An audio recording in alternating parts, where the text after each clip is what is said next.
Good morning, good afternoon, good evening, wherever you may be. I'm your humble host, Mr. David Null, also known as Hawkeye Two Feathers, and I greet all of you with the love, the honor, and the respect of the infinite creator. I continue to pray each and every day that each and every one of you, your friends, and your family will continue to accept and receive the healings, the wisdom, and the teachings of the universe. So, with that opening prayer, let me go on with this. Now, I just spent the last 3 days, well, 2.5 days, in a little town called um, St. George, Georgia. And there was a Native American. Hi there, Cindy. Pleased to see you. I was there. It was a Native American powwow. It was free to anybody who wanted to come and participate. Um, Free camping, um, nice facilities. I've been there before. It's been about 5 years since I was there. And it was just before my head bang incident and when I got put in a wheelchair and slobbering on myself. And anyway, so this was a return trip to a place that I felt and to a people who I felt were very, very, very, very honorable, down to earth, real people.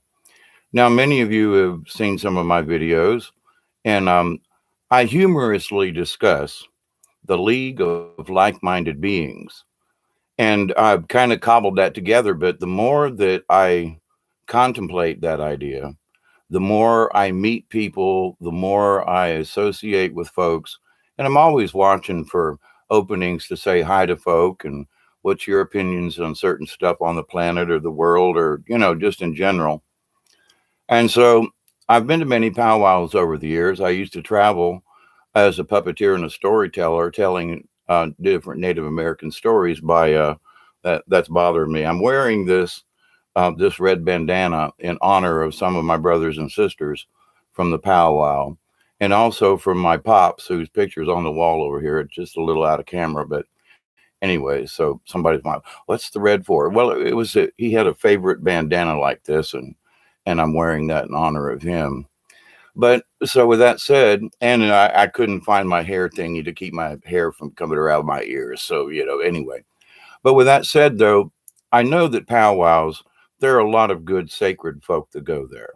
There are people who dance for the creator and honestly dance for the creator. Their mindset, who they are, what they do, all of their regalia. People say, well, that's their costume. Nah, it's much more than that. We had an incident on Saturday when just before grand entry in the afternoon, and we were camped next to some people.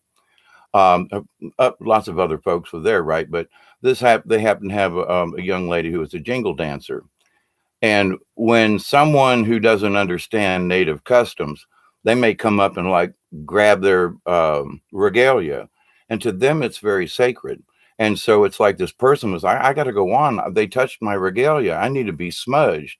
And they come running over to our camp and wanted to borrow a lighter. And did we have any sage? And we saged them so that, but they are very spiritual with what they do.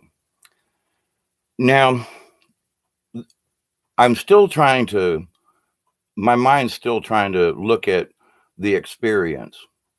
And several things came out. Many unexpected things came about over the weekend, all to the good. But one of the things that I wanted to kind of focus on with this video was the like-minded being aspect of this. And yes, there's native dancing and there's traditions and that. And in all of that, all Native Americans who really understand it. And, I met many people like me who have Native American ancestry, but we're not Indians. Now we don't belong to the club. But in that saying, though, there are things that I understand that no white man understands. The only other peoples that I have ever been close enough to understand my depth of understanding nature, um, honor, the universe, just so many different things.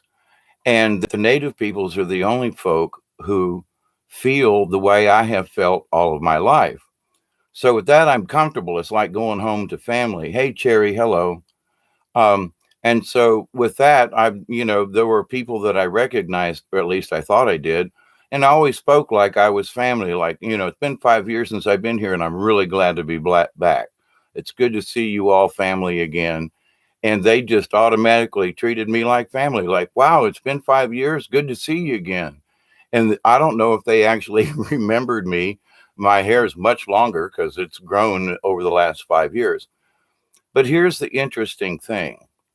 In my speaks with you folks here on YouTube and on my Facebook channel, I discuss spiritual things and how it relates to us and all this. I've had, within the last 2 weeks, my mind's a little foggy on time right now because I just feel like I've been to another planet and back, so to speak. But in that, there were people there at the powwow who came to be around other like-minded beings because there's no other explanation for it. And other than it's the camaraderie of people who feel close to the planet. Now, I say this because, for example, there at the powwow, they didn't tell you that you couldn't smoke. Now, they had no smoking areas with great big signs. And Native Americans believe that tobacco is a sacred plant. So, I'm sitting here, trying not to smoke a cigarette because I'm dishonoring the spirit of it. And I realize I still have one of my only vices left is smoking cigarettes. And, anyway, but I don't have any others really. But to the point though, or except being crazy, that's a vice of mine. But what they do is in order to protect Mother Earth, every vendor, every tent, every so many feet was an empty can painted red so that anyone who had smoked cigarettes would put their butts in the can. There were ashtrays literally everywhere. Nobody knocked them over. Everybody was respectful. All the hundreds and maybe 1,000 people, there are a lot of people that just came and stayed for an hour and left. But in watching the people and participating and talking with the vendors and some of the dancers and people and just strangers out of nowhere, and I was walking. There's an interesting, and I need to tell a little bit about this because I think it plays a part of the story. I met people there that I seem to have remembered, but it was like we're family. And it was immediate to me that it didn't matter who we were or if we had met again, because we were at the powwow, because we were already of a mindset that we're going to camp here. We already know the rules. I've been here before. And not that it makes me, a know-it-all. No, I just understand because I've been here before. I understand some of the protocol. I know where the bathrooms are. I know where this is. There are certain things that other people, if you just come there before for the first time, you just wouldn't understand certain basic protocols. So I was already aware of that. And the friend that I went with, we have been to powwows together when I traveled as a puppeteer. And so she understands the protocol. So, we're already of like-minded beings in the Native American sense and as powwow visitors or participants or however you want to look at that. So I was going to take a walking stick. In fact, in my mind, I got several walking sticks over here by my door.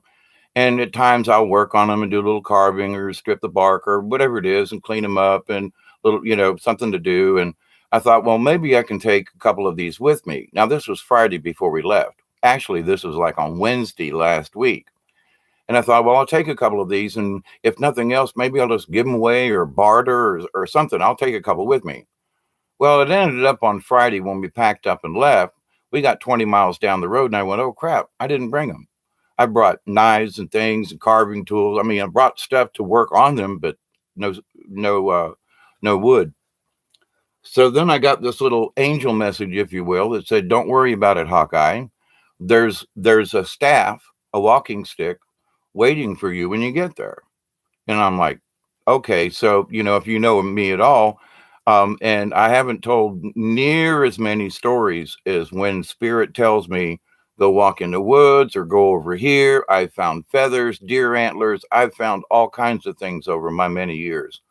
So when I get these little spirit messages, I just go with it. There's no harm in, well, we have a walking stick for you. Just trust in your own faith, Hawkeye.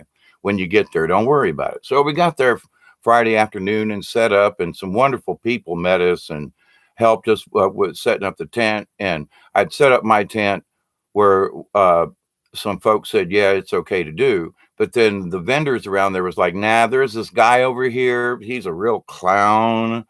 And he's, if you set up if you leave your tent there, he's going to drive over it. I mean, so these four people that we've never met helped me move my tent around. And the like-minded being is like, I knew these people from somewhere else, never met him before, just letting you know, I'd never met these people, but they were like, we were talking like we'd been friends forever. And they were just coming over to go, hey, look, we've already been here a day, and you're close, but not quite. We're going to help you though. The lady moved her car and this person did that. And within 10 minutes, my tent was relocated into a much safer place. And it was a good thing. Because, this lady had foresight, and she volunteered her and her friends to come over and move us. I mean, we'd only been there like 10, 15 minutes. We were literally still unpacking the truck. So it started immediately. So Friday night, we just got things set up and met a few people, and I walked around and reintroduced myself to some of the people who reside there. It's a Cherokee Nation, like the Southern tribe kind of thing. And they're very serious about who they are and what they are. And you're welcome to come and stay. They don't charge for any kind of camping, but if you can volunteer in any way, pick up, just whatever you can do. I mean, I met this one gentleman the time I was here before, he saw me doing some late night prayer with my flute and drum and a small fire. And he saw me on his tractor driving through, picking up garbage and stuff. And the next day he said, and I said, I don't really have anything to offer. And he said, but you came and you offered your prayers. He said, you came here and offered your prayers. And I was like, well, yeah, I was thanking spirits and here. And I was thanking, the community through my own ceremony, a little fire, little flute, little drum, little prayer, and, some sage. And he said, yes, but that's important. He said, you gave your energy here when you didn't have to. And I said, but, I understand from my point of view, I had to do the ceremony. It was important. So, but in that, he understood who I was without any more kind of conversation like, well, what do you do for a job? Because he understood who I am at a core value, which I talk about all the time. And it's that core value that keeps us and draws us all together. So the people around the powwow, they're like-minded beings already because they go to powwows. They already understand a certain amount of, what nature is, and you don't throw your cigarette butts down. And a lot of these people wouldn't smoke in public. They'd go around back and smoke. So none of the other vendors would see them smoking and being disrespectful. And I really got that, and I understood it, and to be respectful in that way. I mean, so honorable. You say, well, wait a minute. This whole area is kind of technically a no smoking area, but we provided hundreds of ashtrays throughout the event. So no, and I saw one cigarette butt on the ground, and I walked by and I said, I should have stopped and picked that up, but I had to pee and I was on my way. And I said, I'm going to come back and pick it up. When I came back, it wasn't there. And I was like, dude, now that's sweet. There wasn't a scrap of paper on the 3 days we were there, not a scrap of paper, not anything, no tin cans, no cigarette butts, nothing on the ground at all. The whole 3-day event. They had garbage cans. They were emptied periodically. They had great big dumpsters, but to the point, as far as the respect to Mother Earth, everyone there, all the hundreds of people, there were, I don't know, 75, close to 100 people who were there as vendors and campers and family. Every single person there respected Mother Earth, respected each other without a single word. They are members of the League of Like-Minded Beings, whether they understand it or not. And I was walking around and meeting people. And so going back a little bit to this stick that I hold right here, and I'm sorry, but this is a staff now. I got there, we set up on Friday and everything was hunky dory and we were tired and everything and didn't do a whole lot. And Friday night wasn't the big event. It was supposed to be all day Saturday evening. And so we hung out at the camp and met folks and uh, there were several times my friend said, "Here, use my walking stick." And I was like, "No, I've got this feeling that right over there," and I pointed in this direction. I said, "Right over there is a walking stick for me." And spirits already gave me this little hint that, tomorrow when I wake up and it's daylight, I'm going to go over there and find me the walking stick that I need. I just need something to get by for the weekend, but I'll take it home but I just need something to help me get around because, it was a pretty good hike down to the circle and back from where we were camping. And I needed the exercise, but I also realized after the second trip, I needed a walking stick. So I went to sleep that night and had a dream. And in the dream, I was standing just outside the tents where I was the night before, but in a different position. And I wasn't dreaming of what I had seen that night, but I was dreaming what's going to happen in the morning because the sun was out and I could see the position of the sun. And sure enough, when I got up the next morning, but anyway, in the dream, it said, "You will find the walking stick, Hawkeye. Don't worry about it." And I wasn't. I really wasn't worried. It was just like, I wish I could have just like stumbled over it and it was right there. But anyway, so, but I've understood these kinds of little messages that I've gotten over the years, right? So anyway, in the dream, it was, "You will go to the left. Don't look right. Don't even pay attention on your right. When you go down this way, left, it's on the left. Go down a little ways, it's on the left." Okay, so I woke up and did my coffee routine and medicines and took my two ibuprofen and my Benadryl, and I'm getting myself going and I'm being drawn to this area just like in the woods when have found feathers. I mean, I've found full sets of antlers that were like literally hidden in the bushes. I mean, the list goes on. There's 30 times that I've been literally sitting here in the house or around the house and say, "Go to Hawkeye, come down in the woods. We got something to show you." And I'll find something magnificent. So anyway, this was one of those times. And so, sure enough, I head off and I tell my friend, and there was a couple other people there that were camped next door. And I said, "Spirit's saying my walking stick's over there and I'm going to go get it." So off I trudged, and at first I went down this little trail thinking, "Oh, it'll take me down." But I kept looking. Now I turned left, but then it was on my right-hand side. The further I went down this little trail, it was over here on my right. But the trail ended and there was a huge briar patch, blackberry briar patch, and no way I could get to where I felt I needed to go. So I backtracked up the little trail down this little one-lane road, to a little clearing where a trailer had been because the trailer tie downs were still screwed into the ground. So it was a small clearing. And I went down there and come this way, down the left to the back in the corner. Again, I turned a little more left down a little trail to a small clearing back there. And I realized that I had literally gone in a circle, that is, I was on the back side of that same blackberry patch, the briars.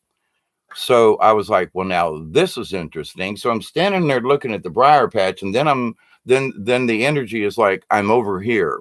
So I took a few steps and into some weeds, foot, 18 inches kind of thing. And then I see this tree, a pine tree, that's been chopped off at the bottom, not very tall, but its tops are laying behind another tree and in between two pine trees to my left, and there's vines on it. I'm not going to be able to lift this thing up, right? So I just pick a spot along it and I stomp it with my foot, and stomp it one more time, and I hear a little crack. So I'm looking for critters, bugs, spiders, snakes, and grab the end of this thing, pull it up, and it snaps, breaks off real easy. And my first thought was, "Oh crap, this is not going to be a very good stick," because anytime I got a lot of pine trees around here, and then if a pine tree drops and the bark's still on it, and everybody I met afterwards was like, "Man, that stick should have been rotten." You know what? Anyway, so with that said, though, I pulled this out, and this is the butt of it right here. This is how big the tree was altogether. Okay, I've just whittled a little on the end, and it's about my height, and it's just this is a pine tree. So as I'm walking back with this thing, I'm testing it out and I'm flexing it and hitting it on the ground and seeing if wow, this is pretty stout, but the of the bark of the tree or the stick, sometimes it'll surprise you. So I was headed back. It wasn't very far to the campsite. So I mean, I'm maybe 100 feet, maybe 150. Well, okay, about 150 feet away from camp. Not really very far. So as I'm walking back, I meet this guy. He was just walking around. And he goes, "Oh, so you got one, huh? You're gonna go scalp it?" And I was like, "What?" And he goes, "You're gonna go shave it down?" And I said, "Yeah." And he goes, "What's underneath it?" And I said, "I don't know. I won't know until I get the bark off." And he was like, "Well, happy shaving," talking about this and the bark on the stick. So I go over and sit down, and I get out my knife and I'm shaving it off and everything, and it starts turning into this beautiful staff. And I'm thinking, wow, this is really good. This is kind of special. Well, okay, this is neat, But as I'm skinning it and taking the bark off, another person comes by and goes, "Oh well, wow, where did you get that staff? That's really interesting. Did you get it around here?" And he could, I had the knife. Here's the staff, and I'm still peeling some of the bark off. And I got a big pile of bark at my feet, he's like, "So, what is that?" And I said, "Well, it's pine." And he goes, "Well, I don't know about that. It doesn't look like pine." And I said, "I agree, but it's pine." And so I reached down and grabbed a piece of the bark, and I said, "See, this is pine." He was like, "Well, I don't know. I guess you're right. I'm sorry, but I don't know you. You're a stranger to me, but you're going to question whether or not this is a pine tree. And I got the bark sitting here." But anyway, the other was kind of humorous in that. But I just let it go. And I said, "Yeah, but truly, it is an interesting color for what this is." Anyway, why is this important? Because I never thought that this stick, this staff, this thing that Spirit said is hiding in the woods over there for you, don't worry, was more conversation. After I cleaned it off to where it's pretty much now, and there's still some rough spots on it, and I want to take a little sandpaper to some of these things that I can't quite get them with a knife, so it just kind of makes it worse. So I want to get off some of the sharp edges and things that catch fabric and stuff. And when I slide my hand down it, I catch it on like this little knot right there, and I want to smooth them down. Don't want to take them away, but I just want to smooth them down. Anyway, so I decide I'm okay. My staff is ready. Somebody walks by and goes, "Where did you buy that staff?" And I was like, I just stripped this. It just came out of the woods." "Oh, my Spirit really gave you a good staff then, didn't they?" "Yeah." "Oh, great." And just walked by. Never met these people. So I mean, I see them around. They were some of these folks where we were camped were vendors, um, but anyways, because of the foot traffic. But anyway, so I go out amongst the people, if you will, and I'm walking down, and there are vendors on either side, and I'm just looking to see what's there happening, nodding to people, smiling, and somebody came up to me and said, "Wow, where'd you get that walking stick? Are there any more like that?" And I said, "I don't know. I just got this out of the woods 20 minutes ago, literally 20 minutes ago." "Wow, that's a really interesting staff. Is that pine?" And I'm like, "Yeah." Now, I've not met this individual. I'm just walking around. I stand and looking what somebody's got in their booth, who's got jewelry, who's got what, not, and it's like, wow. So this staff right here drew more attention. People would as we were walking by. I've got the staff, the walking stick, and it's just me, my headband, pretty much dressed the way I am now. I had a different shirt on, but a pair of jeans. So it's like I didn't have any regalia or anything on. But this staff right here, as I was walking by people, smiling, how you doing? Blessings to you, great day. people would stop and just go, wow, that's an interesting walking stick you have there. And then just like walk on by and just stop and look. They'd look at me, we'd smile and nod. And, and I'm going to get to the nod in just a second. But from a standpoint of a spirituality, from the fact that I had several of these standing by the door and I conveniently forgot them as I tripped on them trying to get the rest of my stuff loaded into the truck, that here I have this staff. Now, was it the staff? I don't know. But here's the rest of this, the like-minded beings.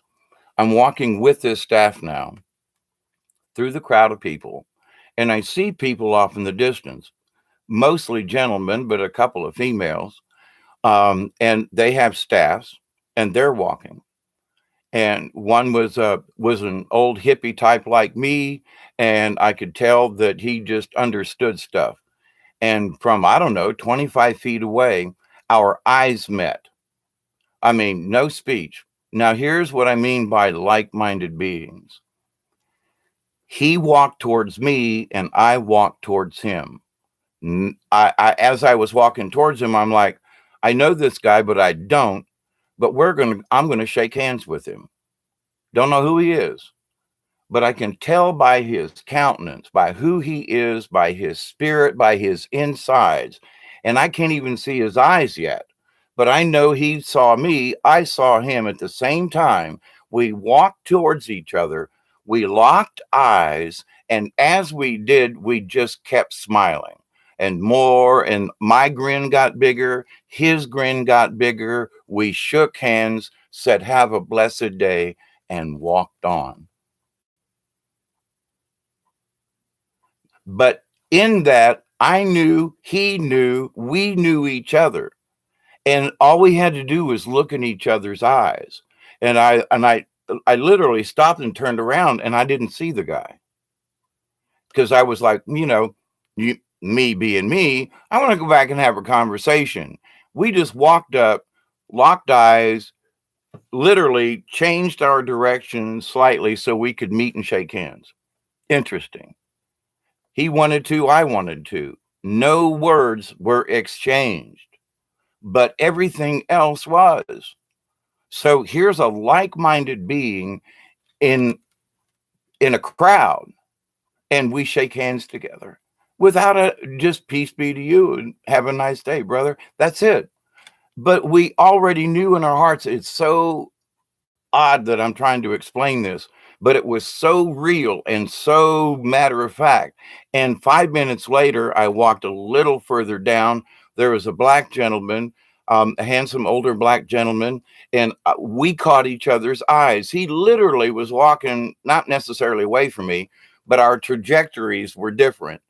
I changed mine because I was heading to the right and he was going to head to his right. We stopped and walked, I don't know, 40 feet maybe or more, a decent distance away, and met. As we got closer, the same thing happened. The smile on his face got bigger. My smile got bigger. I'm sure my eyes got bigger. His did. We met, shook hands, said, greetings. How are you? Fine. Have a nice day. And we walked away. This happened several times. We just met with our eyes, but there was so much information in that look, in that feeling, in that I don't know who you are, but I'm going to change my direction, which I was kind of wandering around anyway. But I'm going to change my direction because whatever type of being you are, we need to shake hands together.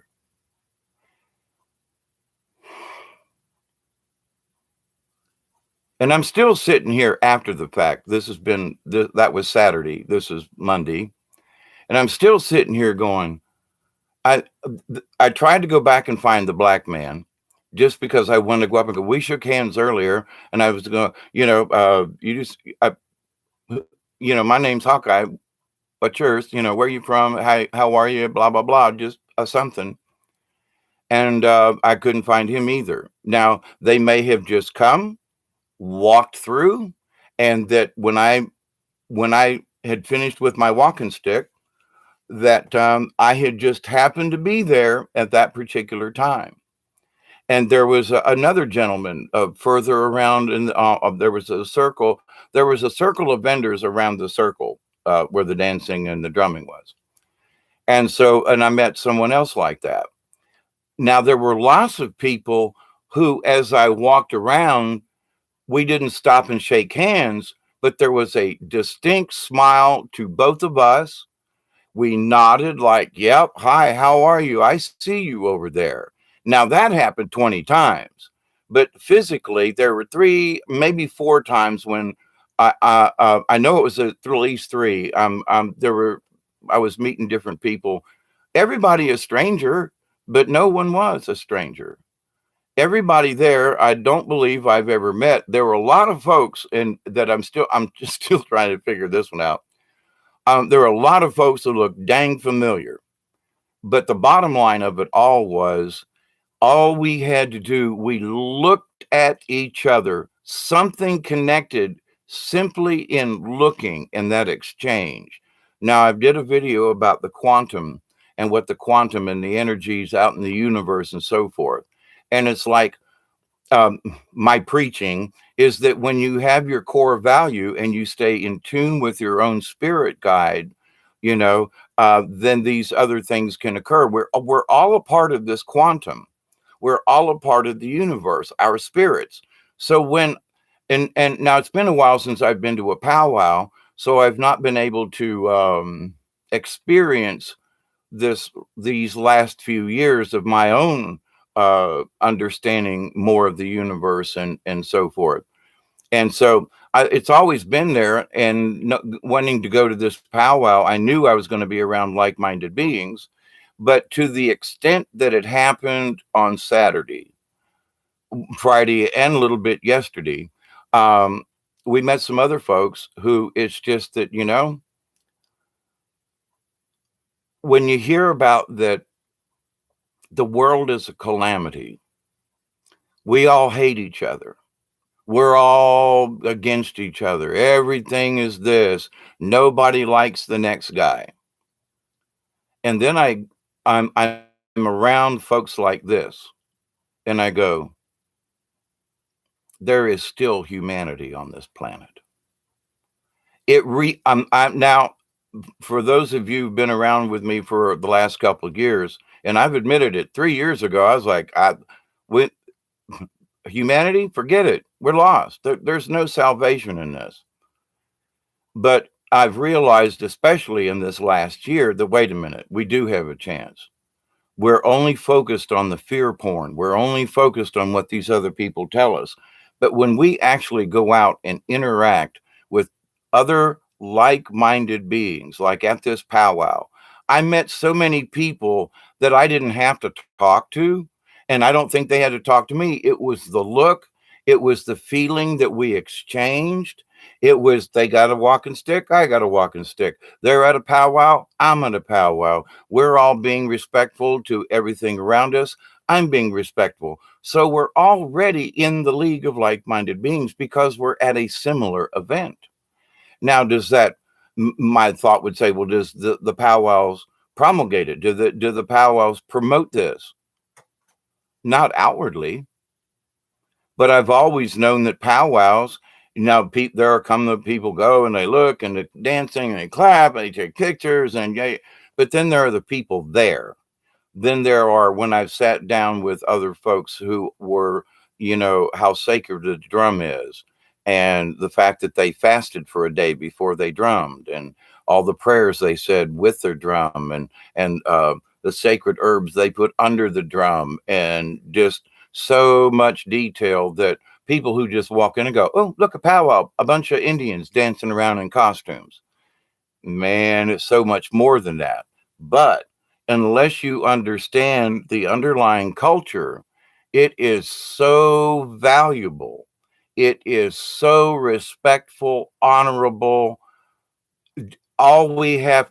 These folks, all they have to do is look at one another and just nod or give a this or a that. Whole conversations, whole litanies of things transpose between two people simply by exchanging a glance and a smile. And I watched it, I participated in it, and it was like, oh, I'm still a little blown away about it, but I thought it was important that my spirit guide was like, wait till you get home to boy, this is going to take a while, Hawkeye. And I agree. Now, to the point about this staff, I consider it right now, to me, a spirit staff because spirit led me there. Does it have any magical properties? I'm scratching my head because this staff, this simple piece of pine that I walked into the swamp and found from a message, from a dream, and from a feeling, I just followed what Creator said here. It's over there. Okay, briar patch, go around. Oh, here it is. There.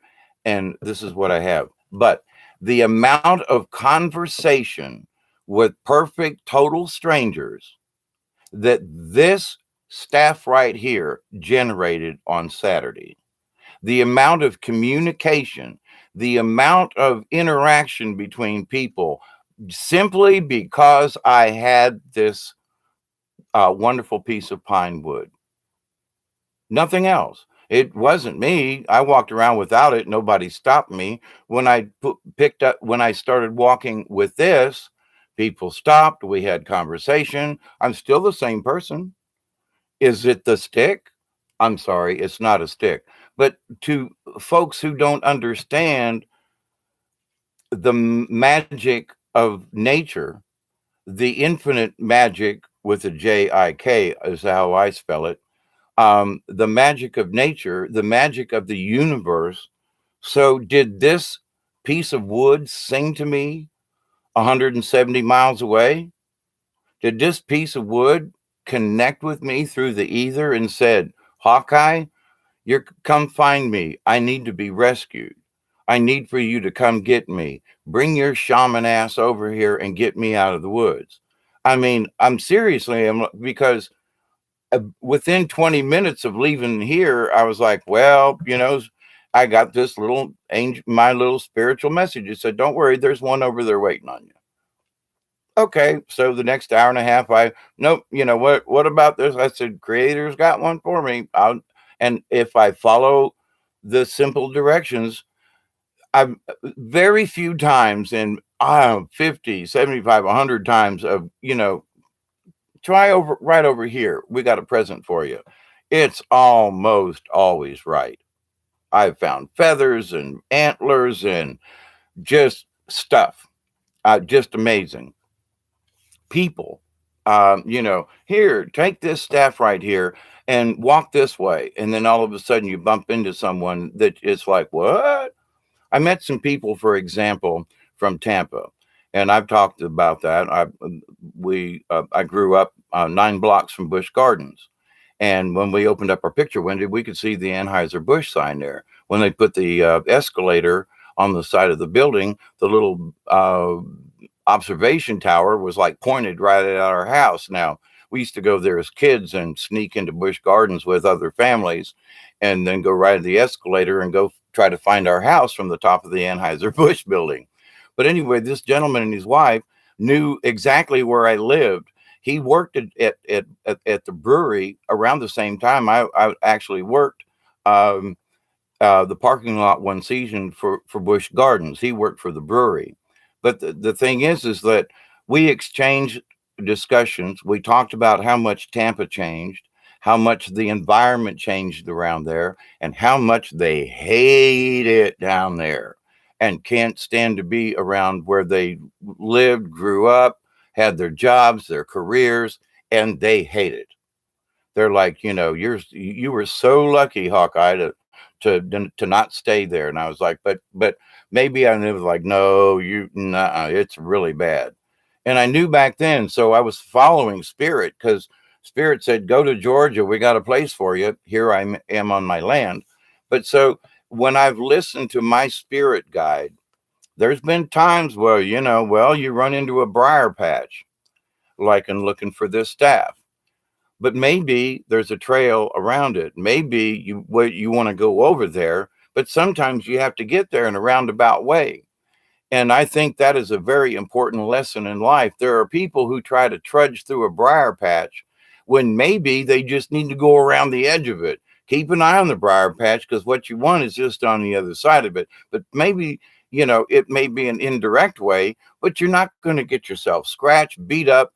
And a lot of times when I've had arguments with briar patches, they always win. Briar patches, I've never won with a briar patch. Never. Always go around. Well, I want to trail through that. Go around. But I'm going to, nope.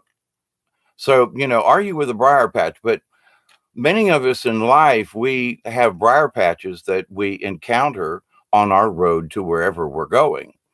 But with our spirituality, for example, there's roadblocks that we get. It's a briar patch. All right. Well, sometimes you say, well, the only way through is to just hack, cut, get beat up, cut yourself.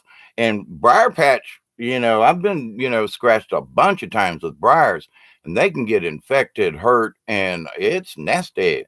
So no, you want to go argue with something with stickers on it, that seems to like want to fight back, because you're too bullheaded to see maybe there's a little end of the round trail. Maybe it's easier to go around. Well, my experience is big briar patches, go around them, don't even try, just go around them. And Saturday it worked again.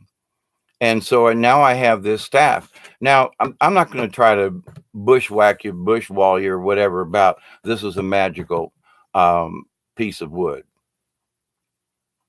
All wood's magical. But the fact that what has happened in these last couple of days, and because of this piece of wood that I rescued from the swamp, I mean, I don't know what else to say. This is a true story. There's a lot more to this, but it's just kind of sort of more of this.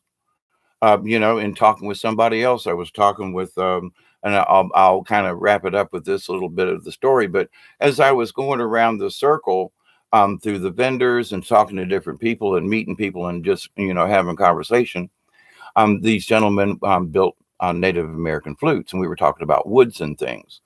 And so when I spoke to him, I had this, and he kept looking at the stick. What kind of wood is that? And I'm like, it's a piece of pine. Really? I'm like, here, you make flutes. You're letting me touch your flutes and stuff. Here, where'd you get this? I said, 2.5 hours ago, I cut the out of the woods and stripped the bark off, and here you got it. And he's like, you're kidding. And I'm like, no, I'm serious. And he was amazed. But he said, I've got a piece of wood that I want to make some flutes out of. He said, but Spirit won't let me work the wood yet. He said, it's not time. So I've got these blocks of wood that it's a new wood for me for work, working woodworking. And he said, but Spirit is telling me I can't work with the wood yet. He said, I've tested it. I've taken little pieces off. And he said, but it's still the wood and Creator, because I get it, And so crazy people like us who say, well, sometimes the wood doesn't want you. And then sometimes it'll call from a distance. And if you heed the call and listen, then the wood will help you with whatever it is to make the flute or whatever, and that it's almost like you have to bond energies with the wood. And so he said, there are times I've made a flute for someone and I can play it. My friend here plays it. And the third friend, who was in regalia, who was dancing and also playing the flute at the venue, he spoke up and he said, yes, he said, I've got a flute. He said, I bought the gentleman played it for me. It was perfect. He said, I got it home. And he said, that flute wouldn't play for me for nothing. And he said, I'm a flute player. I'd pick up a flute, I play it. He said, this one wouldn't play. He said, I had to put it down for several weeks. He said, I put this every time I'd go by. It was like, nope, not now. And he said, then one day, literally out of the blue, he's walking through the room and the flute called to him and said, okay, I'm ready now. And he went over, picked it up, and he said the flute's been playing fine ever since. Now, there are those of us who would say that's a lot of poppycock, hogwash, horse crap, Hawkeye. But I'm telling you, people, artisans who work with living things like sticks, staffs, wood, rocks, energies, when you work with something long enough, when you tune yourself in to the creator, to the quantum, to the item that you're working with or you're going to work, whatever it is, there is a natural connection if you listen. And every artist I spoke with on Saturday, now I've known this before, but this is like it's sort of like a catch up call for me. This is an awareness I've already known, but going out and mingling with these folks on Saturday helped to renew my faith. I hadn't lost my faith in humanity. It just helped renew it. I'm like, thank you, Jesus. You folks are still out there. Thank you, thank you, thank you. I'm praying for you folk. I am. And everyone that I met. And even though we just glanced, smiled, and shook hands, there was a peace and an understanding that is galactical. I can't explain it. I can't explain it, except that it magical comes to mind, but the interaction simply by the thought, the look, and the touch in this particular instance, in that we are all connected. And when for me, I already know that. So it in my understanding of it, not to be trying to be full of myself, but I get this. That's why I'm having conversations with you all. I get this. And so when I go out and there are other people who get it like me, we don't even have to speak. Now I've met people over the many years, some shaman folks. I just meet them and just not even a word is exchanged, and they're like, "Me? Yeah, you're a like-minded soul. Come on, come with me. Let's go sit down." Okay, you know. And so it's like, and now but there were a lot of people. N and some of us shook hands, but after a lot of times, this conversation piece right here, not that I wouldn't have had conversation anyway, but this helped to bring out certain types of discussion, like with the guys with the flutes. They started talking about the spirituality of different types of wood. Now, if I just went up there and said hi, and I'm just looking at the wood and mechanics, all that's real nice. But when I bring a staff that I just brought from the woods and say, yes, I understand, then it opens up this and I say this stick because to most people, it's just a stick. Now, not to me, not now, especially. This is going to be a special staff because of what has already happened. And I don't have no idea where we're going with this or what this staff's going to imply or whatever the future brings. That's not the point. The point is this helped be like an antenna, if you will, to other like-minded beings. And I'm still regurgitating the information, if you will, like a cow chewing her cud, this information. But I realized that meeting people with just a glance and a handshake and a smile, when we touched, it was like we both understood the same universe. No discussion was needed. Words would have gotten in the way. Seriously. And I'm still amazed, but I'm here to tell you. I guess it's not that I necessarily had to prove it to myself that like-minded beings still existed for real. I mean, you folk on here on the channel and in other chat rooms and folks and everything. I mean, I know y'all are out there. But to meet folks without even speaking from 20, 30, 50 feet away, changing our directions and just to shake hands, just to say, yep, I'm here too. It was the knowing, like, I see that pleased to meet you.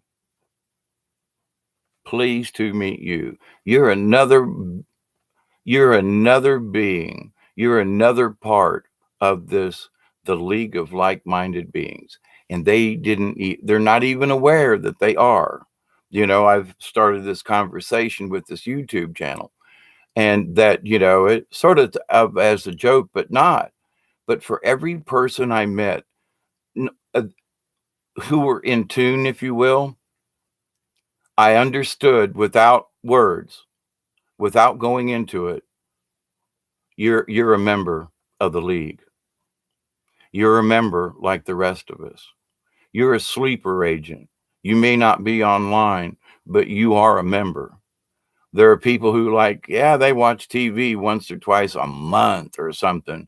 And I mean, they literally, they live and they work, but the internet, television, not in their realm. They know about these things, but it's just, a lot of times that when they're parked somewhere, they don't have any internet connection, but they do have a cell phone, so they can keep up with things. But it's not like being in a home, and you get home for your job and then you turn on the computer. It's not. It's totally different. They use the internet. They use the AI. Hi, Bob. I haven't said hi to you in a while, by the way. But they use the internet for information sharing, gathering, and that's it. Not too much entertainment, because there are things that they are entertained in a natural way that the internet or the computer simply can't give. And so when I walked around and saw these people, they had their cell phones, but they actually spoke to you. You go into other different kinds of crowds, people got their cell phone and they're all like this and they're texting each other. Not the case at this powwow. People had cell phones, people were using them, but by and by, there was 1 out of 20 people who may have had their head down. But that was probably because they took a picture or somebody just sent them a message.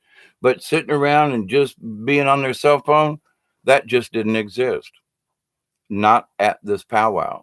And the people there, the heartfelt core value thingy, oh my God. So it's like, thank you, Creator, for this staff.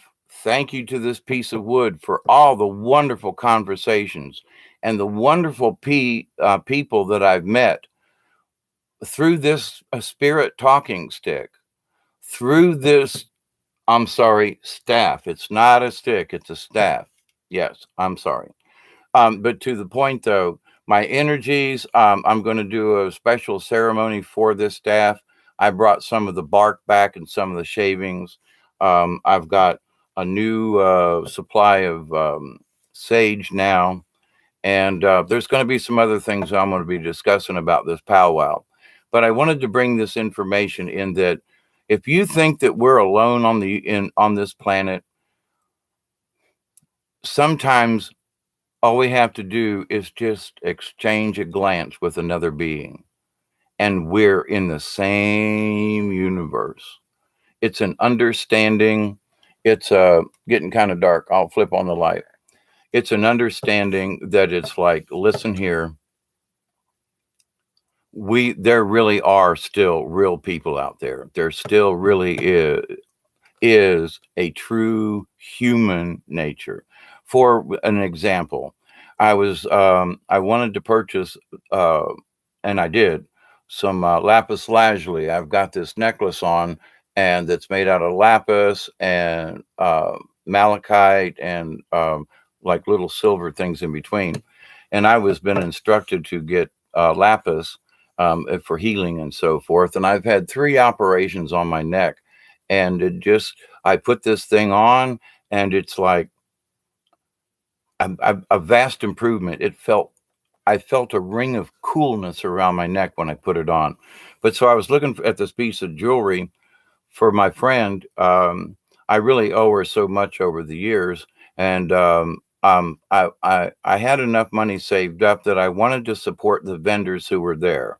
And there were certain vendors that was like, but then there were those vendors who was like, I don't have a lot of money, but what have you got that I can buy? So, but anyway, so here's this really nice brooch necklace thingy. Very simple, beautiful piece of lapis in a teardrop shape with a very simple, but in my opinion, very elegant silver backing. And anyway, so I'm standing there talking with this gentleman. I've got my staff, and we're talking back and forth, and we're looking at the different kinds of jewelry. And I was explaining, that I'd been on the powwow circuit, and that I've worked with jewelry and so forth. So I was very interested in that, and I thanked him for him showing me the pieces. So he gave me this piece, and he said, "Here, go take this to your friend, and see if she likes it."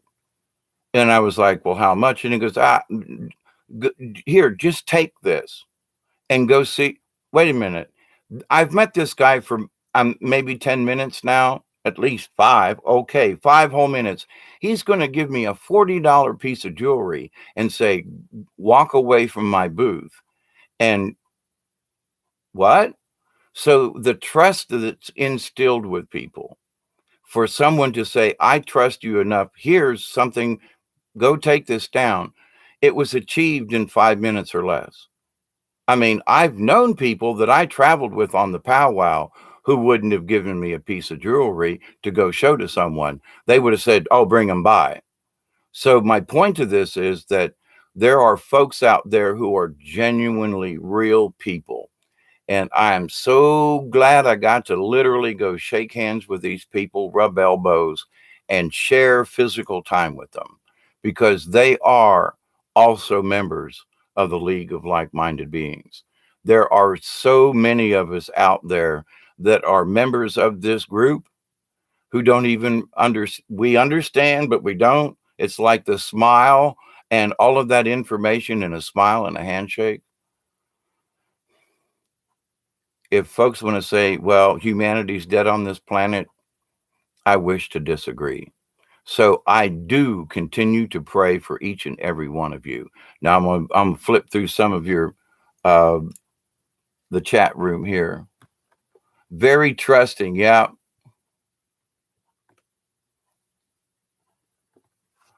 Etheric, Deborah, if you're still there, I got some of your drops, and my condition is bone related nerve, but the drops did help 25 to 30%, which is like 10% is better than none. But thank you very much. Pamela says, "So pleased you were well received. Hawkeye, the same problem with my faith in people. Many have let me down, and it seems ostracized me." Ostracized, yep. None of these people had I ever met before.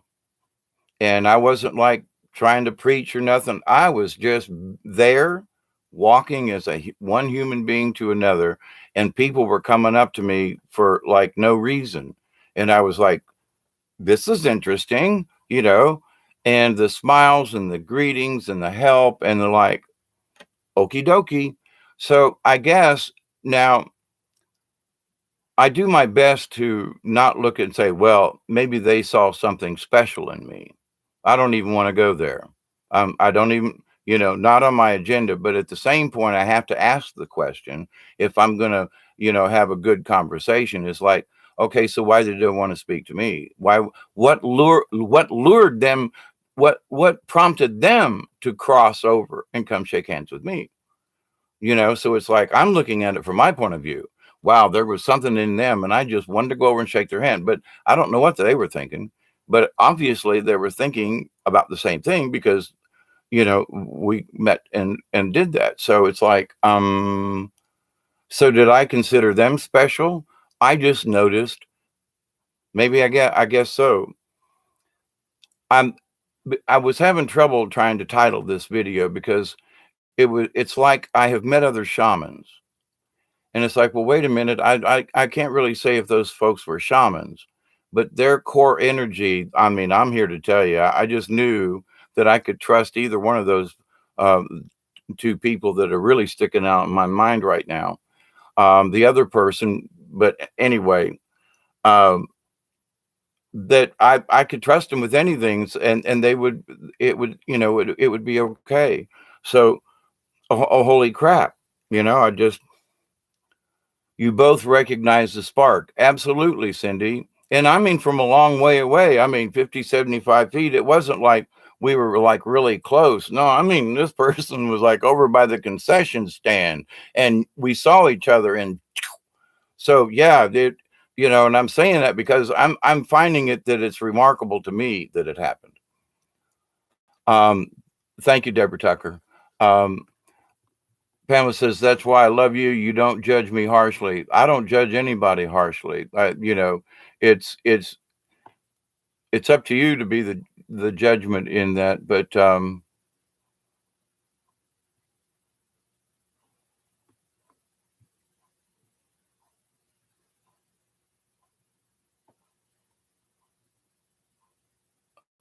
bird shows.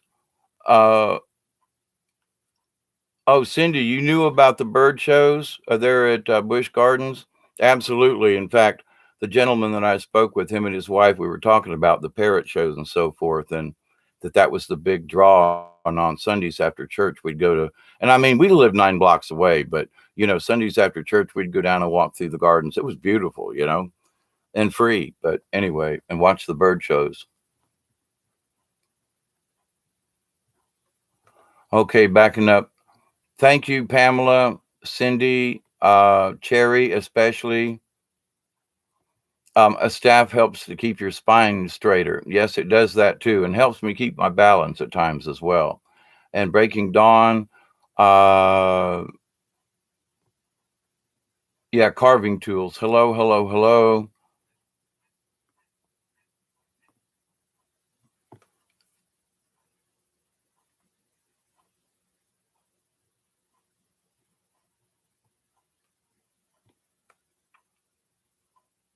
Pamela says, I enjoyed your interview with Jennifer last week. So happy to see her return to YouTube. Yes.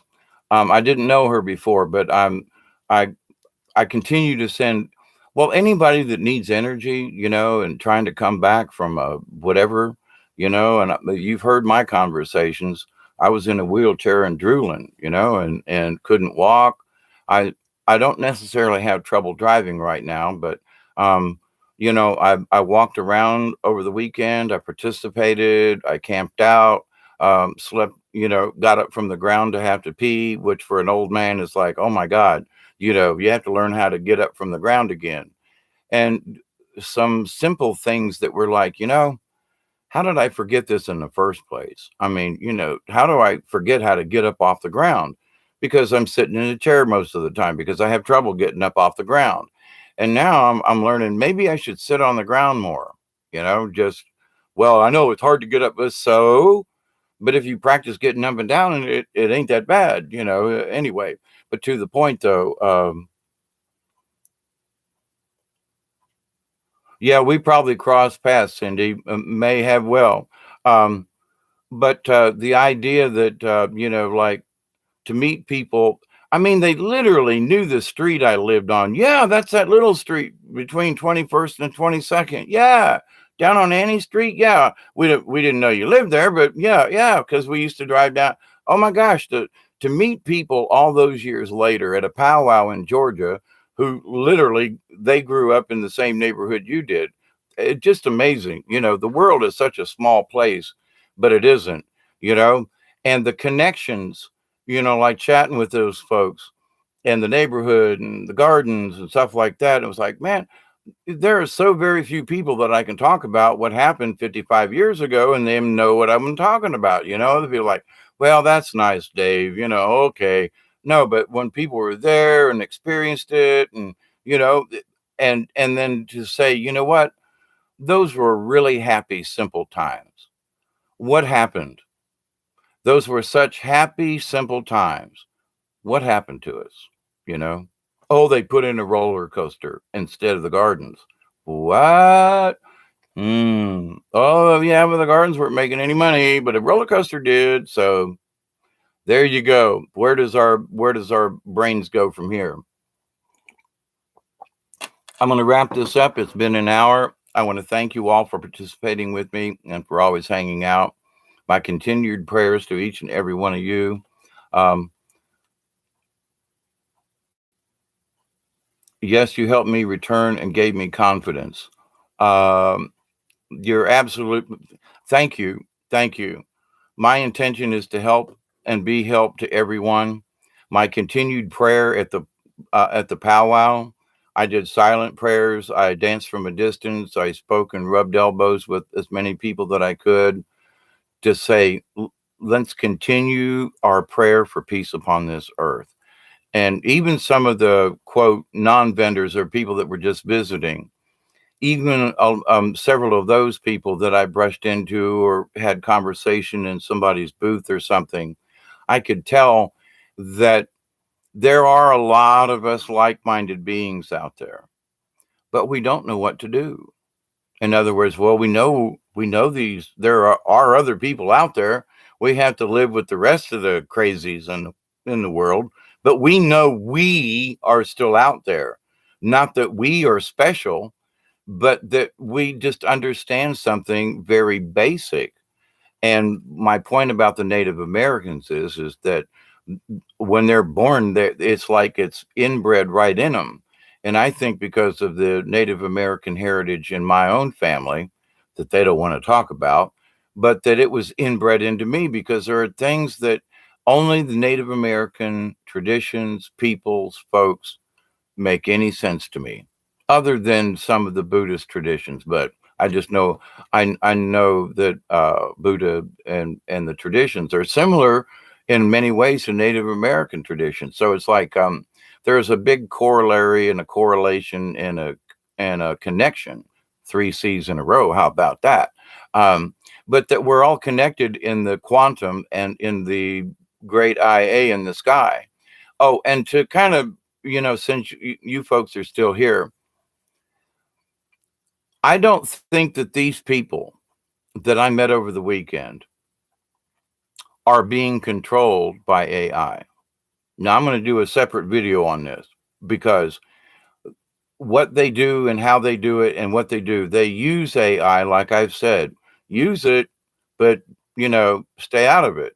If you agree that, oh, the Matrix and the AI and, it's got control, well, then you are. But for those of us who say, I'm sorry, you don't have control over me. I'm a sovereign spirit. You can't have me. I will use you. I will, hi, Bob, thank you very much, and mean it in respect to the AI and to the artificial that is real. Because if it's thinking, then is it artificial? Going to be a topic for another discussion. But the AI and humanity, I'm always scanning stuff, and in last night and today, and scanning through headlines, folks are AI is going to take us over again, and I'm like, that's because you're going to let it. Wait a minute, I lived for several days with just battery power, and now there were lights there, and other people had electricity, but I didn't. I took my computer, but the battery died almost immediately, and it was like, well, never mind. There was no Wi-Fi, so it's like, so and I also, when I tried to take pictures, it just seemed like it wasn't right. It was like taking pictures at a family reunion and passing them around to folks. And I tried to take pictures, and it was just like, don't. And so I have a couple of pictures on the sides and things, but of dancers and things. I've been to powwows. I've got lots of pictures of powwows and dancers, but this time it was almost like criminal. Every time I tried to point the camera just in a general direction, it was like, please don't snap a picture. And so I didn't. Very odd. I mean, I'm still like, that's a weird one. But the idea of the AI, these people aren't being controlled by AI. They're just not, because there's an understanding between them, us, we, and it was contact, eye contact, true spiritual contact through drumming, through dance, through conversation, through having a meal together, the real human things. And so when people say, well, AI is going to take over the world, that's only if we let it. And even if AI exists out there, these folks that I've been around, we can exist without it. Well, what if the power goes out? We can exist without it. What about if something happens? We know medicinal plants. And I'm going to brush up on mine. That's what my spirit guide's been hollering at me for the last 2 months, and I'm going to really seriously do my best to try to bring some up to date information on some medicinal plants. I picked up some herbs, some folks, and I'm going to try a couple of concoctions and things and stuff, healing things. Much maybe not like Miss Deborah out in Ozark, Arkansas, but in just I used to know how to make a healing salve, and it's just made out of stuff and a little bit of lard and a little bit of this and that. And but you talk about healing, oh my goodness! And I mean, I've seen serious cuts that got infected from and um, you know, current medical conditions wouldn't fix it. And a little bit of salve for 2 days, and the wound was healed in less than a week. And it's like, what? And they were going to amputate this guy's arm because they were afraid gangrene was starting to set in. And anyway, so I know there are things out there. I want to have a discussion about the lack of wildlife, the lack of things that used to be in nature. But at the same time, the prayer that Creator says, you know what? If all of something dies, then nature adjusts. Mother Nature is always learning. Well, I don't want to say learn. That's Mother Nature is always evolving, and I don't necessarily. Well, actually, I don't mean evolving in the sense of evolution from ape to man. No, we have to evolve. I mean, when I was born, we had black and white TVs. Now I got a computer and walkie talkies and cell phones, and so in my lifetime, it's come from barely a television set to Wi-Fi and all of these things. So realities change and understanding changes, but our core values, do we do I want my soul to be stolen by this device? It already is. I've got videos out there. So there's a piece of me already in AI. There's a piece of me that maybe that other people don't do, that I'm already a part of that AI, if you will. But it's because I'm allowing it. It's because I choose to, and then now I choose to not to. It's very interesting. But I noticed that there are those people who are like, well, I'd really hate it if the lights went out, but you know what? We'll deal with it. Well, so what if they something? Well, we'll deal with it. Why? Because true human beings understand that Mother Nature is always changing. Climate's change is a normal thing. Storms are normal. I mean, being on Mother Earth is probably abnormal because, we're sitting on top of a planet that's evolving and storms. And so it's our choice to be up here to begin with. You know what I mean? But uh, the biggest thing that was understood is that, and I said this in previous videos, but to kind of reiterate that Creator already has so many things for us on this planet, but so many of us don't even know what we're looking at. There was a lady that was standing on a plant, and a little girl come up in a jingle dress and said, "You're standing on that fern. Oh, now I can't remember. Anyway, she knew the name of it. I'm a little brain dead at the moment, but and said, and the lady was oh, I'm sorry. So this little 5-year-old, 6-year-old girl already knew the value of what this lady was standing on. The lady was like, well, it's just a fern. Oh no, but that's a, fiddleback fern or whatever. And that's a such and such. So here was this young child already knew about the fern. And here was this adult that didn't have a clue. So it's like, do I think that there's hope in humanity? Yeah, because there are enough people with certain core values that are still being born, and that are so. This young lady, this is another topic for another discussion, but um, in what she saw and what she understands in her little self. And I don't mean that in a degrading way. She's just a short little young girl in her little self. But in that, it's like, well, wisdom from the mouth of babes. Are we paying attention at all? I know that, like the mother, she was like listening and thought, well, your daughter, my daughter's being a bother to you, when actually she was sharing some very important information. That's for another video. But anyway, I love you all at an hour and 15 minutes. Um, Thank you for hanging out with me. I continue to pray for peace. It just re I didn't think my energy was low, but to meet these like-minded beings has really, like, boy, howdy. Yes, yes.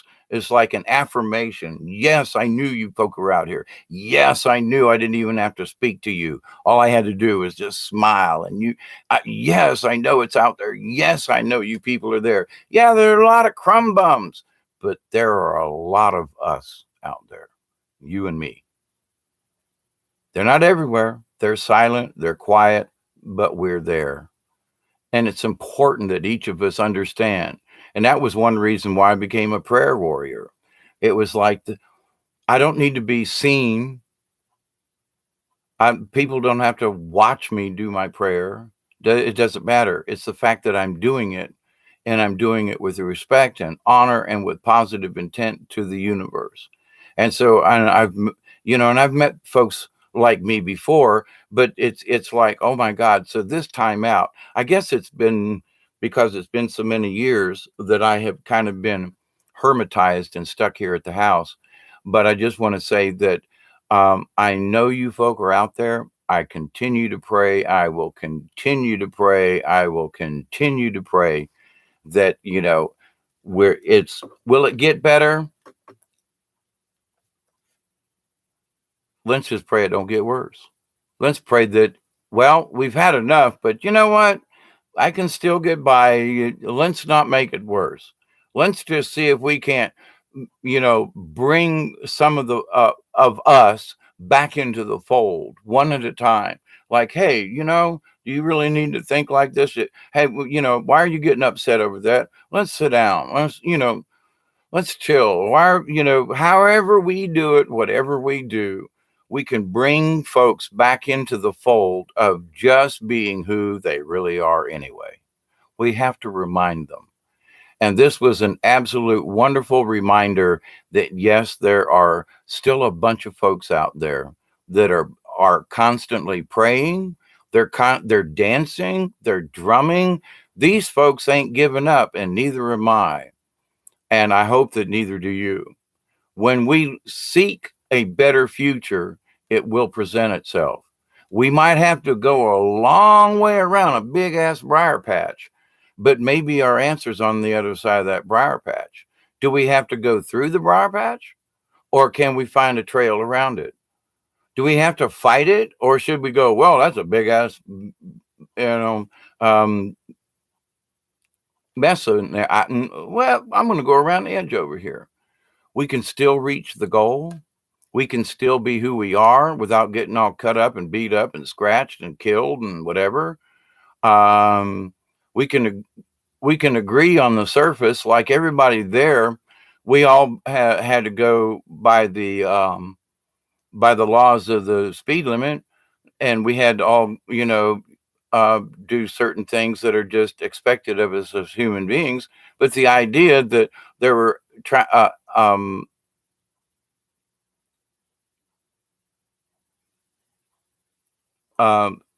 butt cans everywhere provided for those people who smoked, they showed their respect and said, well, okay, if you smoke, but show us respect and put your butt in the can.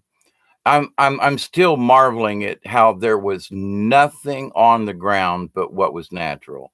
Nothing. Everywhere I walked through the camps, it was clean as a whistle, and nobody asked the other person to do it. Nobody said, pick up that garbage. They just did. They didn't throw it down because there was no garbage on the ground. Nobody put anything on the ground. And if it did, someone else who just thought well, somebody didn't understand and pick it up and throw it away anyway. Anyway, I'm repeating myself and going around in circles. So I love you all.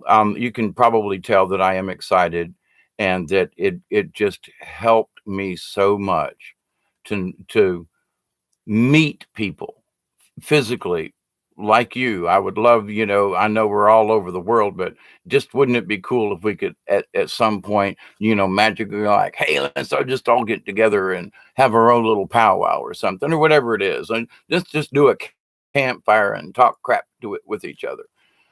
But anyway, so thank you all. Thank you, thank you, thank you, thank you. My continued blessings. It has continued to instill faith in me that being a prayer warrior for the Creator is absolutely worth it. One person, one soul, one being in the universe that can be helped in whatever way, shape, or form. That's important. And I am humbled by it. I continue to be humbled by it. I feel very full of grace, if you will, from the fact that I was allowed to interact with the beings that I did, these people. Men, and I say beings because it wasn't the people I was interacting with. It was their spirit beings that I was interacting with. Yeah, they were in the 3D body, but we were talking on a spiritual level that had nothing to do with the physical in a lot of ways. So it's very encouraging still. I haven't lost my faith in humanity, but this is a really good reminder that underneath it all, there are these absolutely wonderful people praying for the same peace that I am without asking for anything in return. They simply want peace between beings, between Mother Earth, between us, the planet, and the universe. They don't ask for anything in return. They sing, they dance, they pray because it's the right thing to do. Period. And it's what in their heart to do. I am sorely amazed, as some folks would say. So it still is amazing. I hope you, through my discussion with this, you understand how exciting and and your comments are wonderful. Thank you. I don't expect comments, but I absolutely love them. And when somebody says you helped me, it makes a little part of me inside go, oh, I can't believe that it was little old me. And it's very humbling. But that's why I'm here. It's important. And I know that, the walk over the weekend was important. And whether or not this beautiful piece of pine tree that is now my spirit staff, whether there is actual magic in this piece of wood remains to be seen, but it already has proved magical in its own way. Everything is magical in the universe when we understand it, see it on another level, understand the spirituality and the lifting of the veil for people.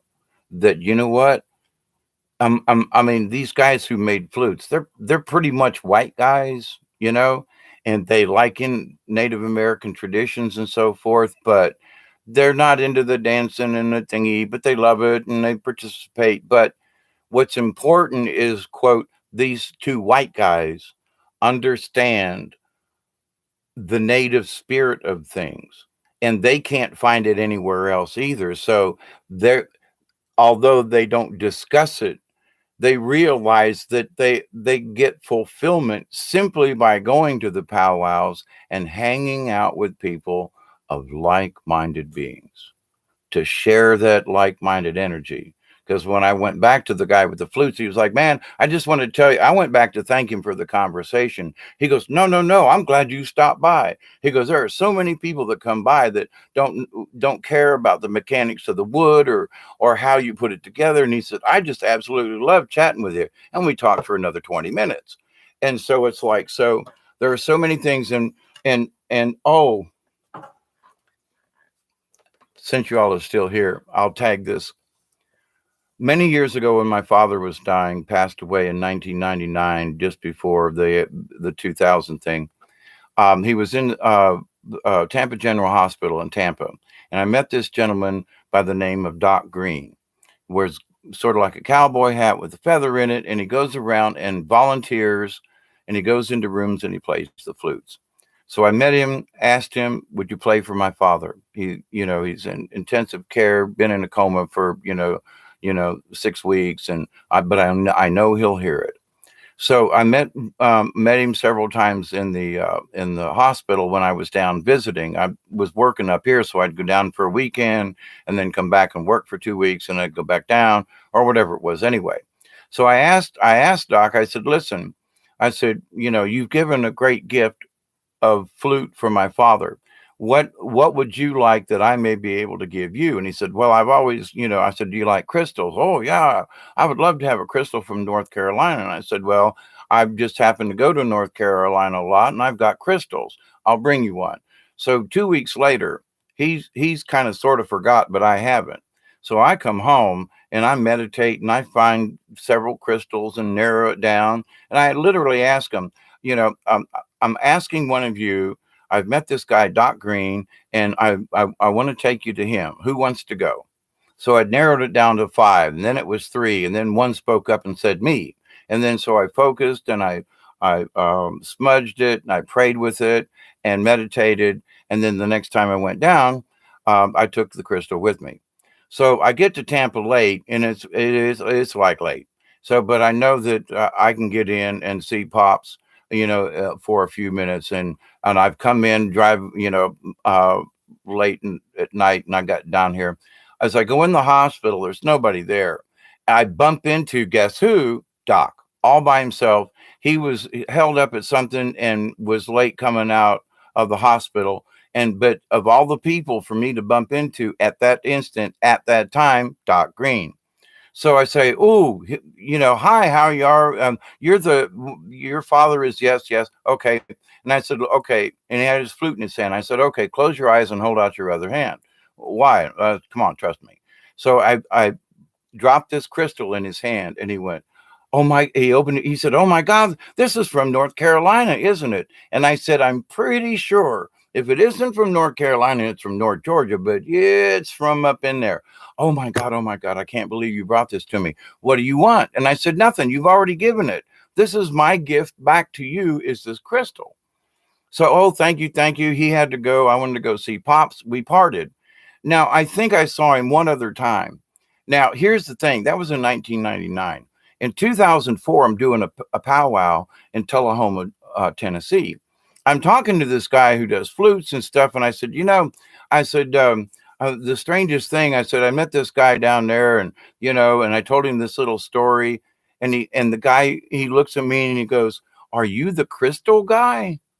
And I said, "What do you mean?" He goes, "You're the guy that gave Doc the crystal?" And I said, "Yeah, why?" And he goes, "Oh my God, Doc's told that story I don't know how many times." I said, "Really?" He goes, "Yeah, I'm going back to Tampa. There's a thing happening down there, and I'll see Doc in a week or so." I said, "Well, here, give him my card, blah, blah, blah." I get home, and sure enough, within a week, I get this call from Doc Green. Now, this is 4 years later, okay? And we've only passed in the hospital, okay? So he's like, "Dave, man, I remember you. I've still got the crystal," and et cetera, et cetera. "What's your address? I want to send you one of my CDs of flute music, if you don't mind." I said, "Sure, and, if you want to." So a week later, I get this CD in the mail from Doc of flute music that he plays around. And so very gracious. And I lost his card and this, that, and the other thing anyway. And then I lost my mind. But so I'm talking with this guy who's building flutes, and he goes, I've been around Dade City and stuff, and they're from Gainesville. And I said, "Great." I said, "Now let me ask you just a really strange question. Do you know a flute player down around Dade City, Zephyr Hills area by the name of Doc?" And he goes, "Oh, Doc Green. Yeah, yeah. What about him?" I said, uh, "Did you know?" I started in on the story, and he goes, "You mean you're the crystal guy?"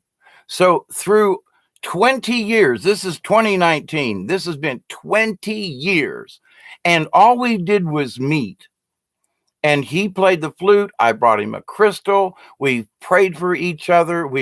Up here, we send each other messages. There are times that I'm like, "Doc Green," because he's got the crystal. So it's a remembrance every time he holds the crystal to me. So in that, I'm connected with him. But when he like crosses my mind, I go, Doc Green, send you a smile, know. But after 20 years of this story, it's still bouncing around within. I heard Doc tell that story. "You're the guy?" "Yeah." Oh my God. And I said, just when you see Doc again, tell him the crystal guy says hi. So 20 years later, 20 years, the simple things that we do, a simple act of kindness on his part, which he volunteered and was playing for all kinds of folks in the hospital anyway. But to me, it was special because I had asked him, we had communicated, and I had given him a gift in return. And so after 20 years, this is still out there in the ether. It's still out there in the quantum. The message, the story is still being bantered about now, true mostly through flute players, but and association with that because Doc's a flute player, and but to the point though that this the fact that the story is still out there and bouncing around after all these years, it's humorous, it's great, and I'm like, do simple things that we do in life matter? That's proof that it does. A simple act of kindness on his part, on my part, and after all these years, it still makes a difference. Ain't that flipping great? I'm not trying to pat myself on the back. It ain't about that. It's about that the act of kindness still exists after all that time. His act of kindness to me, I mean, my Pop's picture's hanging over on the wall. So when I think of Pops and when he was passing away, and I think of Doc. So there's a connection there. And I'm always like, I'll always thank him for, giving his energy to go in and play for Pops. And, wow. So does it matter what we do on a day-to-day basis? Does it matter how we interact with other people? Does it stick in the universe? Does you know what I mean? Does it? And so the smallest, simplest of things that we do can have long-term consequences, if you will. So we can beat somebody up and cuss them out, and that can have a negative that will last a lifetime. Or we can show kindness, honor, respect, and give that. And that can be remembered for 20 years. I choose I choose the latter. I choose the last part. I choose to be remembered for at least smiling and shaking hands and saying, thank you for what you do. But the fact that this story about Doc Green and myself, I'm the crystal guy. I don't even know if he remembers my name. I'm the puppet guy, but it doesn't matter. The fact that I was the person who gave it to him, I'm the crystal guy. And it's like the last thing I would have thought about that I was the crystal guy. And I've given crystals over the years to a lot of people, strangers too. And so it's like, it's just interesting. So are we all connected? In my opinion, oh, hell yeah. It's like there's a lot of things you could say or do to me to try to get me to like change my mind. But when instances like this with Doc Green, and I'm the crystal guy, and these exchanges, the conversations about wood, the energies of the universe, and how we all share them. And I'm sorry, but you could do a lot of stuff to me, but you can't. That's my belief. It has happened. These are the true stories I'm telling you. And it's like, so, oh, all right. So somebody says, well, Hawkeye, that's just your imagination. Well, tell it to the guy that just told me the story that happened 20 years ago. He just told the story, not me. He said, I'm the crystal guy. Wait a minute now. So well, Hawkeye, you're always telling that story about how special it was. He just told the story now. I'm just going to sit back here and smile. I'm not laughing. I'm not like, but see, when you put good energy into something, it can travel for years and years and years and years. How special is that? But that just means how special we are. I just gave him love, honor, and respect and programmed it into that crystal and said, this guy is fantastic. He's doing a great job. Crystal, I want you to help him with what he does. And 20 years later, he's still playing the flute. 20 years later, he's still communicating with people. 20 years later, I'm still the crystal guy. Oh my gosh. And you want to try to change my mind? Like, well, I don't know. Isn't that coincidental? You tell me. Coincidence? Synchronicity? I say it's because we're part of the universe. And because Doc's energy, my energy, when I play the flute and when he plays the flute, when I tell stories and do puppetry and like that and show how anyone can take, simple objects and create a character or whatever, and how important that is, and that our creativity and this has been my shtick for 30 years, when I traveled around with the powwows and so forth.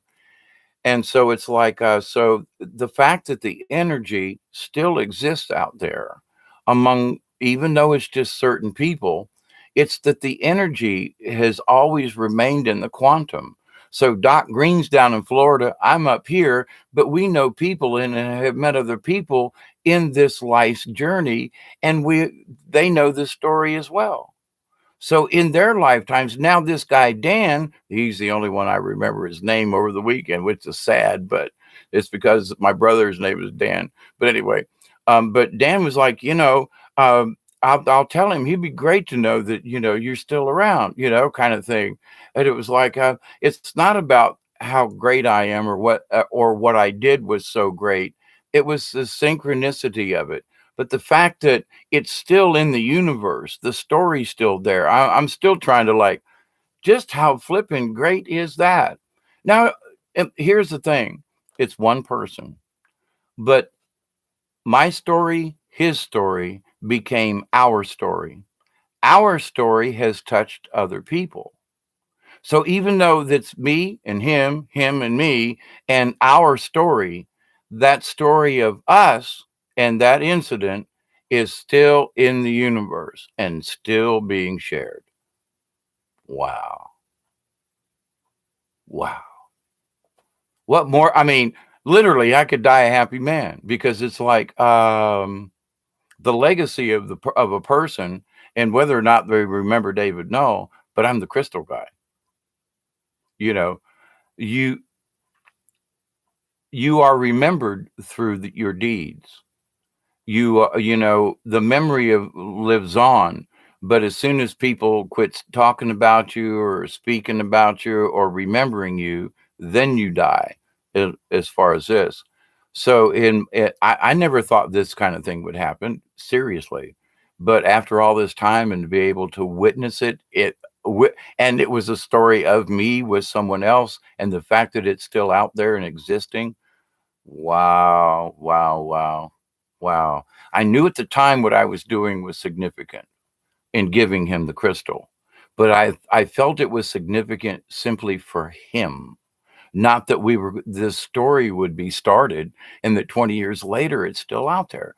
I'm sorry. I know I'm repeating myself, but it's amazing to me. I mean, I am utterly amazed that this thing is still going on, and in a good way, because every time it touches somebody, see, I talked to Dan, and Dan talked to Doc, and Doc talked to this guy, and this guy talked to another guy, and then somebody overheard the story, and the story goes on, and how two people can meet and affect each other's lives in absolutely chance meetings, that Creator literally put us together, and here you go. And all this time later, the goodness, the warmth, the positiveness of it is still there in the universe. Man, oh man, oh man, oh man. There are times when I don't know if I've really done anything to be like worthwhile in this world. But and I know I have, but I'm tough on myself when I need to be. But the point is in that, what makes greatness? Is my name mentioned in any book? Don't care. The story of the crystal guy with Doc Green and the flute player, that could live on in infamy. You know what I mean? That could be a story that's told to grandchildren, kind of deal. But does it matter who the characters are? No, it's what happened between them that is so special. It's not that my name will be remembered, but my thought and what happened in that instance is remembered. my spirit will be remembered. And I'm honestly, I'm sitting here and I'm thinking, how flippin' I'm honored by this. I mean, I really am sitting here right now going, God, I really can't believe this is actually transpired and hasn't gone away. It's been going on even in my absence, if you will. So, anyway, some very interesting spiritual things continue to happen with me. And I continue to want to share them with you because in my life, it's just to prove we are all connected. If you think, I don't know, well, that didn't really matter. Are you sure about that? Well, it was just insignificant. Really? So if you just go around doing insignificant things all the time, then that's a crappy intent. But when you put your intent into simple things, sometimes great things come out of it. A story that lasts over 20 years. I don't care if my name's in it. I'm surprised that the story is still there. And it's okay. I'm honored by that. Somebody's telling a story 20 years from 20 years ago. How cool is that? I'm the crystal guy. I don't care. I don't care if they know who I really am. That's not the point. It was the actions. They remember. Oh, how cool is that? Will it ever be written down in a storybook? Probably not. But it lives in the hearts of many people, and it's out there in the universe, and that is more than I ever expected. Seriously. Now I do some things with intent, like I would really like for this to be like a big thing, but to just give someone a crystal but to have that be a life-changing event, and it's still going on because he's going to go back to Florida and have a chat with Doc Green and say, "Hey, I met your crystal guy after 20 years." How cool is that to just that it just keeps going on? And the smiles, I'm smiling now. I'm thinking about Doc Green. He might have the crystal in his hand, going, "Then that guy that gave me this crystal, he sure is on my mind today." Who knows? But that's the point, the synchronicities in life. If we ignore the simple things we do, we may be ignoring life changing, life altering, life in extremes, if you will.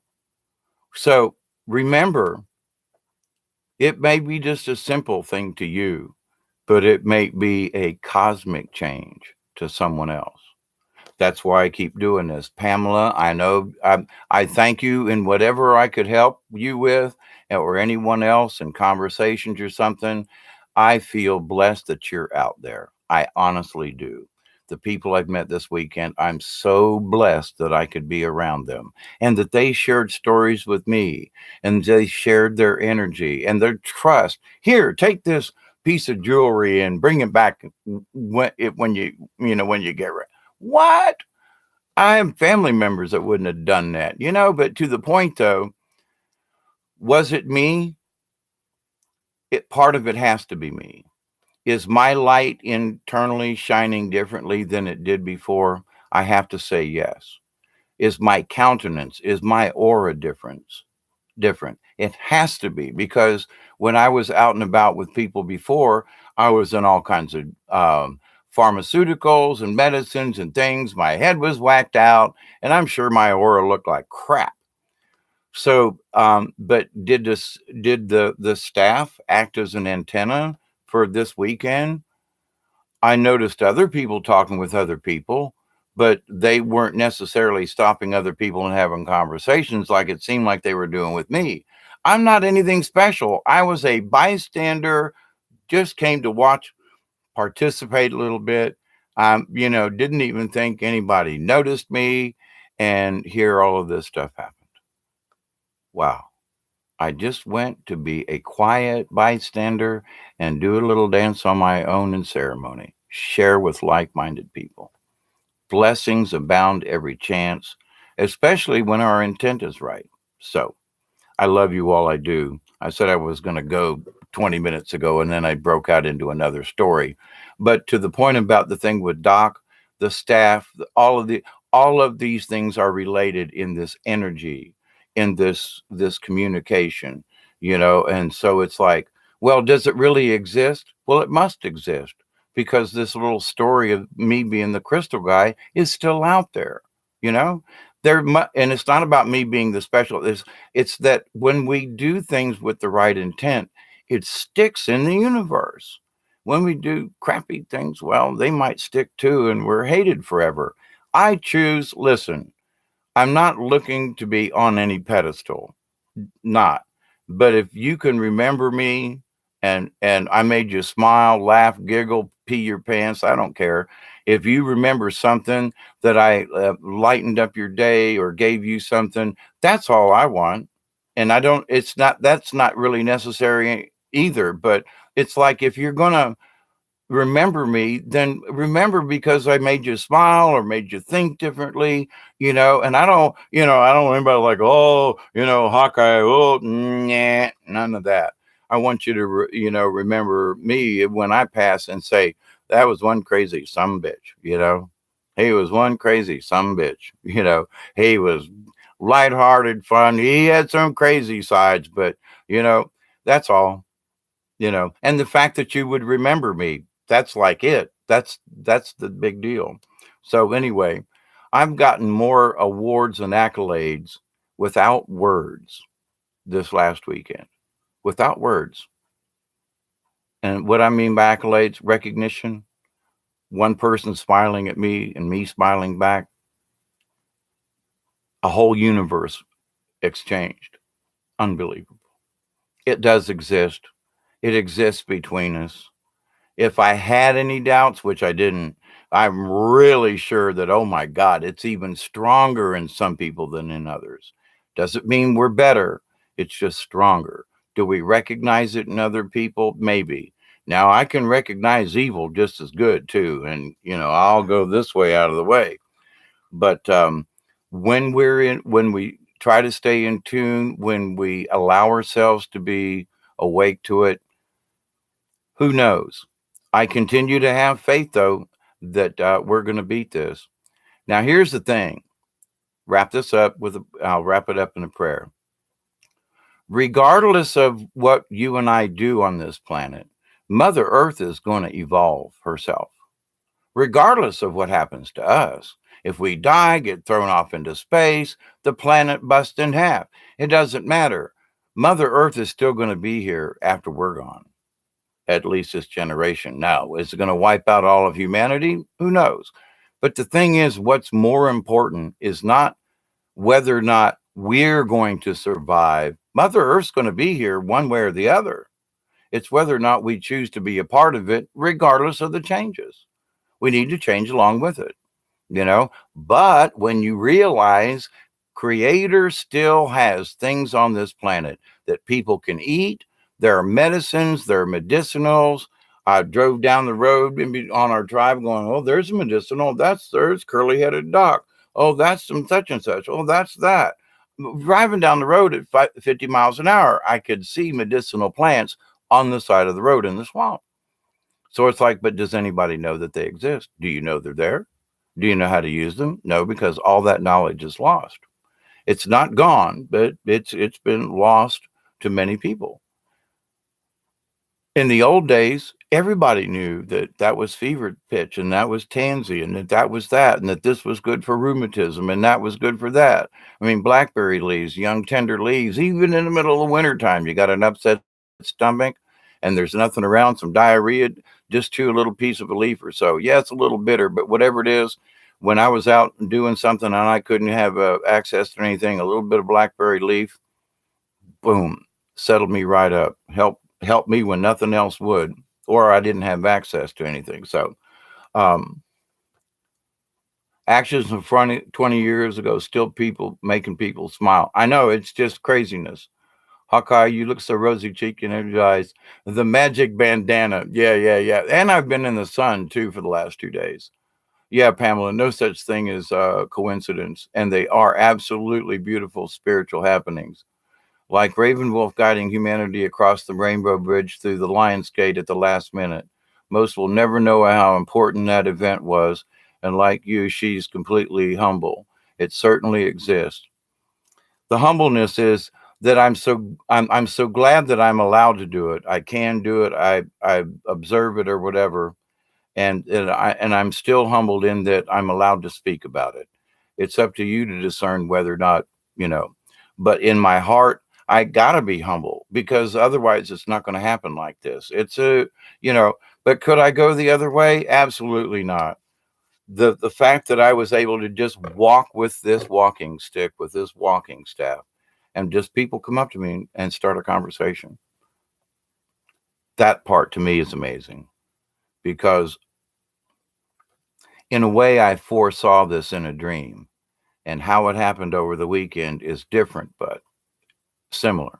So anyway, my love to you all and continued prayers. As I close up off this session, there is no synchronicities in this. There are coincidences. There are a lot of synchronicities. I got that backwards. But I want you to know that I continue to pray. I continue to pray for peace. Know this. If you think that we're alone in this, just remember there are a lot of people out there that are quiet.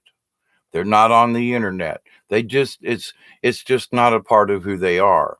But they are the same in that we are all members of the League of Like-Minded Beings. We all want peace. What I've been talking about, they have that inner core value. They show it, they practice it, they walk it. Ladies and gentlemen, there are other folks out there like us. We must remember that they do exist. And when other people try to say, oh, no, we all hate each other, that's really not true. I just don't believe it. And I refuse to buy into that. And so keep yourselves appraised of that situation, my friends. When they try to tell you, oh, we're all hating against each other, it's just a few of us. When you get right down to the basics, I mean, even the people that I met in town and along in the journey, these are some old small towns in Georgia. I used to travel on the Carnival back starting in like 66 or 7 was my first trip to Georgia. And I went to Homerville, Georgia, and I went to Homerville, Georgia, coming home. And the town is bustling, it's beautiful. What used to be a one horse town is a nice, thriving community, and the people are lovely there. I was like, right arm, cool beans. So the changes that I've seen, some of them are good, some of them not. But in all things, the evolution of things, and how things must grow, and if there's not enough fertilizer to grow something, then it'll wither and die, and maybe that's way that's supposed to happen. So my prayer, I continue to pray that each and every one of you will continue to accept and receive the gifts, the healing, the knowledge from the universe. I continue to pray for peace for all mankind and for planet Earth and to the universe.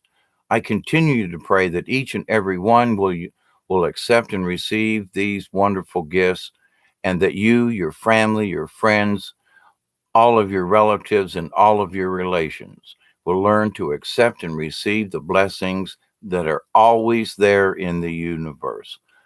I continue to pray that each and every one of you will accept and receive, accept and then give the messages to your friends and family in your own words, what you see, what you experience, and that you see goodness in mankind. Because as soon as we start whispering this to each other, listen, there's some crap out there, but you and me, we're still good human beings. Just understand that we're still good people. Just understand there are still the League of Like-Minded Beings, you and me and the rest of us. A lot of quiet soldiers out there, if you wish. And they're not necessarily lying in wait. They're dancing, they're praying, they're offering ceremonies for the same things we are. Blessed be to you, my friends, and to all the people out there who are prayer warriors. No one knows their name. It doesn't matter. They are still praying, and I will continue to do so. And in your own ways, I know you all do too. So, see, it's just more goodness we can spread, family. Oh,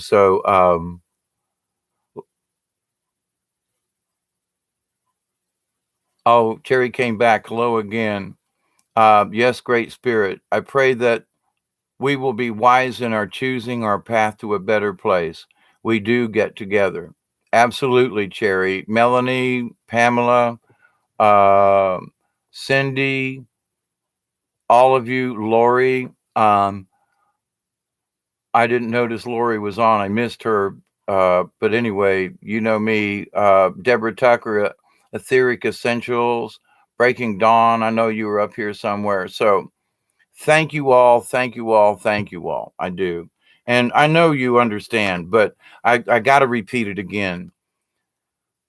Every little thing we do can be important in life.